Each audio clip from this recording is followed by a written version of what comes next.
पूरे देश भर में होली के रंग का खुमार चढ़ रहा था। जगह जगह होली मिलन समारोह हो रहे थे, लेकिन किसे क्या मालूम था कि देहरादून में एक तेज रफ्तार मर्सिडीज कार चार मजदूरों को कुचलकर माहौल को खराब कर देगी। देहरादून में 6 महीने के भीतर यह दूसरा बड़ा सड़क हादसा है जो हाई स्पीड कार के चलते हुआ है। वाकया है देहरादून के राजपुर रोड के साईं मंदिर के पास का। वहां पर एक तेज रफ्तार मर्सिडीज कार गुजर रही थी। 120 से ज्यादा की स्पीड पर ड्राइवर कार को काबू नहीं कर पाया और राह पर चलते हुए 4 मजदूरों को कुचलकर यह कार आगे बढ़ रही थी। रास्ते में एक स्कूटर पर 2 लोग सवार थे, उन्हें भी इस कार ने टक्कर मारी, लेकिन ये 2 लोगों की जान बच गई। इनके पैर में फ्रैक्चर है, इनकी हड्डी टूटी है और देहरादून के राजकीय मेडिकल कॉलेज में इनका इलाज चल रहा है। इनकी बाइट सुनिए और डॉक्टर की भी बाइट सुनिए जो इलाज कर रहे हैं, उसके बाद घटना को और विस्तार से बताऊंगा। अब हमारा इलाज जो है ना शुरू से ही ठीक हो रहा है, लेकिन थोड़ा सा डॉक्टर मिस्टेक मतलब मेरे को समझा नहीं पाए, इस वजह से ये वीडियो बनाई थी हमने। लेकिन डॉक्टर साहब ने हमें समझाया कि जो रूल होता है, रूल के हिसाब से वो पहले समझाया नहीं, अनमिस्टेंडिंग हुई हमसे, इस वजह से हमने बोला हमारा इलाज फ्री हो रहा है, कोई पैसे नहीं लग रहे। कोई कमी तो नहीं आ रही इलाज में कि आपको लगा कि कोई आप कह रहे थे कि टाइम पे नहीं हुआ इलाज, ऐसा कुछ दिक्कत? वो कोई कमी नहीं है, अब ठीक है। नमस्कार, मैं दून मेडिकल कॉलेज के हड्डी विभाग का चिकित्सक हूँ। पेशेंट मोहम्मद साकिब कल रात को हमारे यहाँ एडमिट हुए हैं। एलिजिड रोड ट्रैफिक एक्सीडेंट के पेशेंट है। टिबिया फिबुला उनकी फ्रैक्चर थी और जैसे ही पेशेंट हमारे पास इमरजेंसी में रिसीव हुआ है, उनका इनिशियल प्राइमरी ट्रीटमेंट स्टार्ट हुआ है।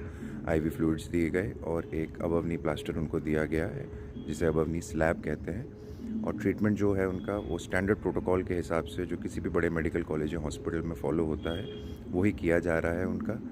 और उनको आइसिंग एडवाइस इसलिए करी गई है प्लास्टर में एक विंडो क्रिएट करके, सो दैट इन्फ्लेमेशन उनकी अगर कंट्रोल हो जाती है आइसिंग से तो हम सर्जरी कर सकते हैं as early as possible. Inflammation ज़्यादा रहेगी तो सर्जरी में एक इन्फेक्शन का रिस्क हमेशा बढ़ जाता है, इसीलिए उनको आइसिंग एडवाइस करी गई है। और जो स्टैंडर्ड प्रोटोकॉल्स हैं उसको फॉलो करा जा रहा है। पेशेंट एज प्रेजेंट स्टेबल है हमारे पास और उनकी सर्जरी प्लान्ड है। पेशेंट के पास एट प्रेजेंट आयुष्मान नहीं है और वो बाहर स्टेट के रहने वाले हैं, पर मंत्री जी के आदेश पे उनका सारा ट्रीटमेंट फ्री ऑफ कॉस्ट किया जा रहा है। His surgery is also planned free of cost and we plan to operate on him as early as possible. जैसे ही उनकी इन्फ्लेमेशन कम होती है we will operate on him as early as possible. तो आपने सुन लिया, मरीज जिनका इलाज दून अस्पताल में चल रहा है और वो डॉक्टर जो इनका इलाज कर रहे हैं वो क्या कह रहे हैं। लेकिन 4 मजदूर मौके पर ही मारे गए। इस हाई स्पीड कार की चपेट में इन मजदूरों की मौके पर ही मौत हो गई थी।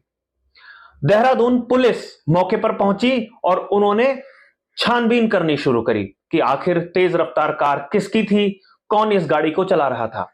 तो पता चला मुरादाबाद से एक 22 वर्ष का युवक देहरादून में काम धंधे की तलाश में आया था। अपने दीदी जीजा के पास वो रुका हुआ था और वहां पर अपने भांजे को लेकर वो रात को खाना खाने के लिए निकला। कार भी इस युवक की नहीं थी, इसके जीजा की थी। 12 साल का भांजा गाड़ी में ही सवार था, लेकिन जो खाना पीने के लिए ये लोग घर से निकले थे वो इन्होंने खाया या नहीं मालूम, लेकिन 4 लोगों को मौत की नींद इस कार ने सुला दी है। सुबह होते होते सारे शहर भर में हंगामा मचा था कि 4 मजदूरों की मौत एक गाड़ी से कुचलकर हो गई है। चूंकि गाड़ी भी कोई छोटी मोटी नहीं थी, बहुत रईस लोगों के पास मर्सिडीज का यह मॉडल होता है और तेज रफ्तार अगर कोई काबू नहीं कर पा रहा है तो वो गाड़ी क्यों चला रहा है, यह एक बड़ा सवाल होता है।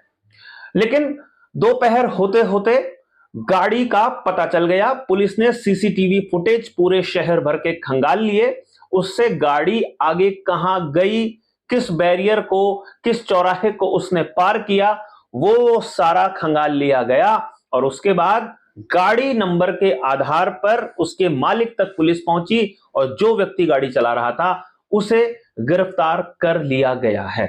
लेकिन 4 मजदूर इस हादसे में अपनी जान गंवा बैठे हैं। आपको बता दें कि लगभग 4-6 महीने पहले देहरादून के एक प्रसिद्ध ओएनजीसी चौक पर टोयोटा कार का भी ऐसे ही एक्सीडेंट हुआ था। रात के अंधेरे में तेज रफ्तार कार के परखच्चे उड़ गए थे और उसमें सवार कई युवकों की युवतियों की मौके पर ही मौत हो गई थी। अब तेज रफ्तार गाड़ी की कंट्रोल कैसे की जाए, युवकों को कैसे काबू में रखा जाए कि अगर गाड़ी का स्टीयरिंग उनके हाथ में है तो रफ्तार पर नियंत्रण रखा जाना चाहिए, इसकी जानकारी परिजनों को ही अपने बच्चों को देनी पड़ेगी। फिलहाल होली से ठीक पहले का यह हादसा पूरे उत्तराखंड में चर्चा का विषय बना हुआ है। नमस्कार।